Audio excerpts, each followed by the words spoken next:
Oke, sebelumnya Assalamualaikum warahmatullahi wabarakatuh. Salam sejahtera buat kita semua. Om Swastiastu, Namo Buddhaya, salam kebajikan. Sebelumnya perkenalkan, nama saya Arjun Ahmad Wijaya. Di sini saya akan menyampaikan 3 poin presentasi uji keterampilan.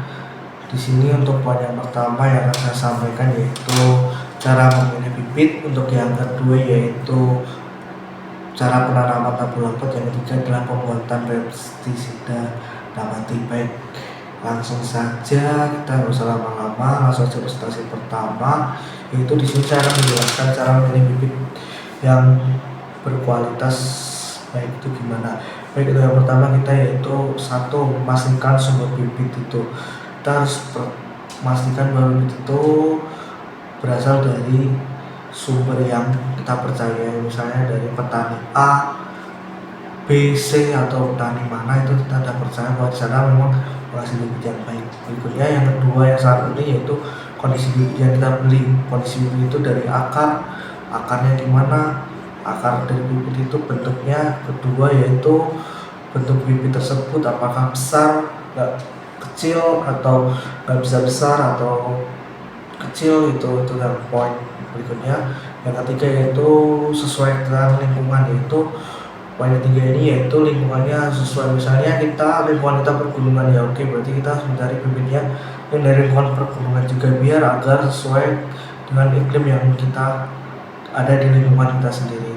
Baik, 3 poin itu yang bisa saya sampaikan di poin presentasi yang pertama. Untuk poin presentasi kedua, penanaman tabula pot. Oke, balik lagi untuk presentasi kedua tentang penanaman tabula pot. Kita bisa ada sekitar 6 poin yang akan saya sampaikan, nggak usah banyak-banyak untuk presentasi saya.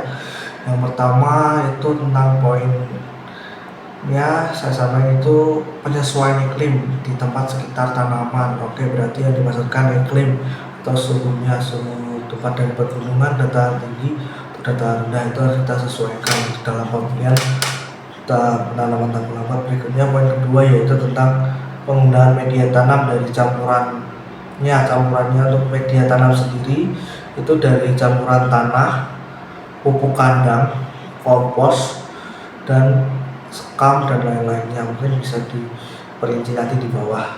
Oke, berikutnya poin ketiga yaitu bibitnya itu telah mencukupi umur bibit yang disarankan yaitu 4-6 ya setelah penyamanan itu. Jadi nggak disarankan untuk memakai yang di umur di bawah atau di atas dari saran tadi 4-6. Misalnya pakai bibit yang ke umur 1-2 bulan itu nggak disarankan, atau pakai bibit yang ke umur 7-8 nggak disarankan. Itu sudah tidak sesuatu lagi untuk bibit untuk penanaman. Berikutnya, saat melakukan di tabula pot itu kita juga harus pastikan cukup nutrisi itu kita setiap minimal 1 minggu sekali kita memberikan vitamin cair pada tumbuhan, atau itu juga penting sangat sekali. Yaitu yang poin berikutnya yaitu penyinaran matahari. Kita harus pastikan letak tanaman kita nggak terlalu over sinar matahari atau kurang sinar matahari, karena sinar matahari juga nggak penting sih untuk tumbuhan, pentingnya itu untuk fotosintesis juga, itu sangat penting sekali. Berikutnya poin kelima yaitu tentang pemangkasan ya. Untuk kita juga sebagai seorang petani kita juga harus melakukan pemangkasan sendiri, juga sangat penting itu untuk kita sebagai mengetahui bahwa untuk daun-daun tua bisa kita pilih untuk yang kita pangkas agar daun-daunnya bisa tumbuh. Itu kita juga sebagai petani harus aware terhadap hal-hal seperti itu. Berikutnya stres air, itu poin ke-6.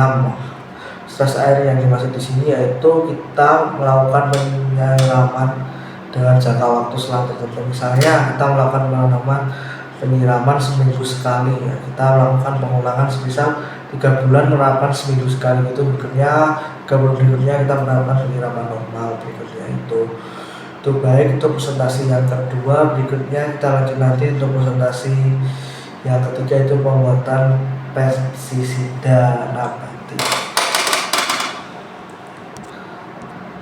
Oke, lanjut untuk kita kembali lagi ke pestisida nabati sendiri.